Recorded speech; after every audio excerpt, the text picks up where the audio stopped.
pledge allegiance to the flag of the United States of America and to the republic for which it stands, one nation, under God, indivisible, with liberty and justice for all.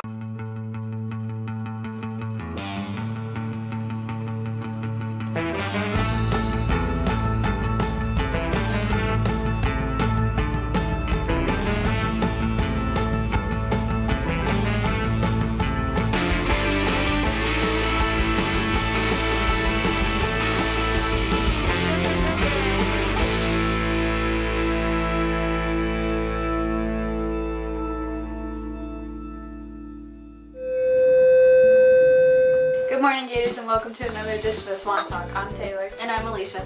Today in Washington, D.C., Donald Trump prepares to be sworn in as the 45th President of the United States. There will be the traditional parade and swearing in to represent the peaceful transition of power. Trump will give his inaugural address and then, keeping with traditions, will attend several inaugural balls. The world will be watching this historic event with hope and anticipation for what the new administration will bring. The Lady Gators softball team is holding tryouts on Monday and Tuesday of next week.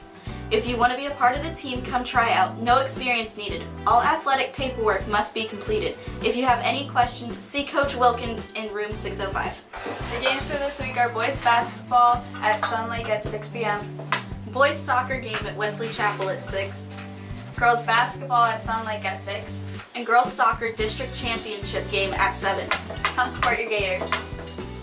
Students, don't forget your yearbooks. They are $75 until the end of January, and the price will only go up in February. Now here's Xavier with the word of the day. The word of the week is cabotage, a noun meaning the right to operate sea, air, or other transport services within a particular territory. Now here's Jacob Brown with Short Sports.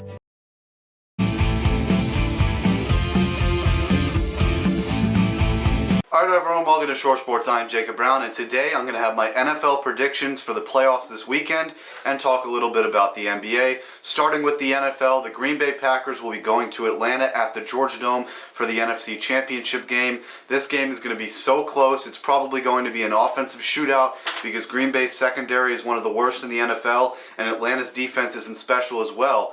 But if I'm going to pick one of these two teams to win, I would pick the Green Bay Packers because of one man and one man only, Aaron Rodgers. He has been unstoppable since he said that the Packers were going to run the table after the Tennessee Titans blowout loss. They've won every single game since then. He has been lights out, and again, in that Dallas game when he made that beautiful pass to Jared Cook, he is Mr. Clutch. I'm picking him to beat Atlanta in the final game at the Georgia Dome. Moving on to the AFC Championship game, the Pittsburgh Steelers will be traveling to Foxborough, Massachusetts to play the New England Patriots and Tom Brady. Now this may shock some of you, but I'm picking the Pittsburgh Steelers.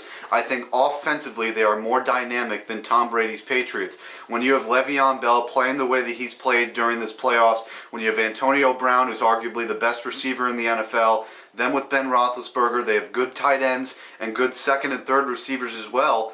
The Pittsburgh Steelers look like the favorite on the road, and not only has the Pittsburgh offense been great, but their defense has been elite over the last 6 weeks on all sides of the ball with run-stopping defense in the air.